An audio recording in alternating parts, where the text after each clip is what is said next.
Now, the head of the Roman Catholic Church, Pope Francis, is about to address people in the Bosnian capital, Sarajevo. He's arrived in the country for one day, and he's using the trip to call for more reconciliation between Bosnian, Serb, Croat and Muslim communities.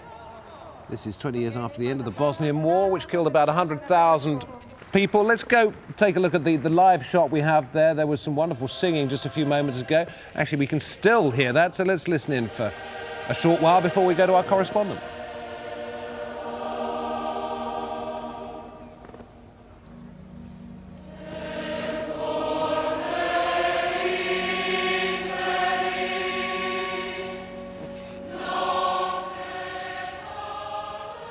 Laurence Lee, beautiful sounds there, but obviously still a disturbed country. If 20 years after the end of the war, reconciliation is still needed.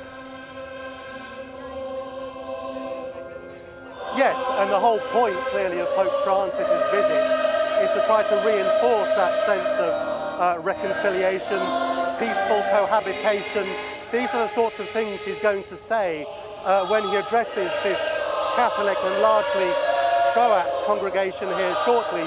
He arrived a minute or two ago here at the Olympic Stadium and did a lap of the track in his Pope-mobile to a rapturous reception. But as I've been saying earlier on this morning, there's this sort of scene of symbolism that's going through the events today. The choir that you're listening to at the moment is primarily a Serb Orthodox choir singing to a Catholic and primarily Croat congregation.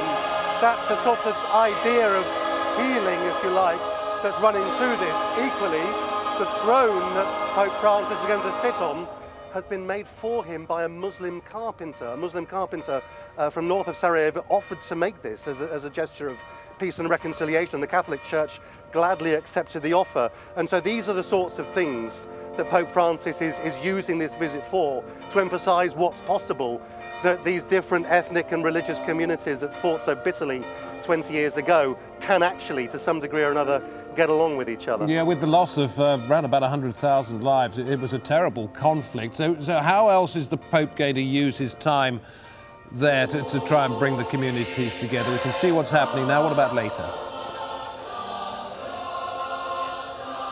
Yeah, he's already met the three presidents of Bosnia. They have this tripartite rotating presidential system with one president from each of the three ethnic groups.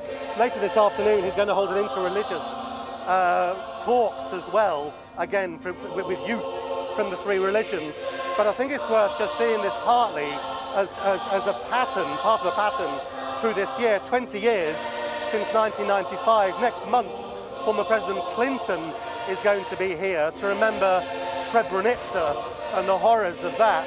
And then later this year in November is going to be 20 years since the Dayton Peace Accord was signed. So it is going to be one of those years when the outside world comes back and says, well, how is Bosnia-Herzegovina getting on? And I think the point of the Pope's visit now, as opposed to any other time, is to start that process off. Thank you, Laurence. Laurence Lee there in Sarajevo.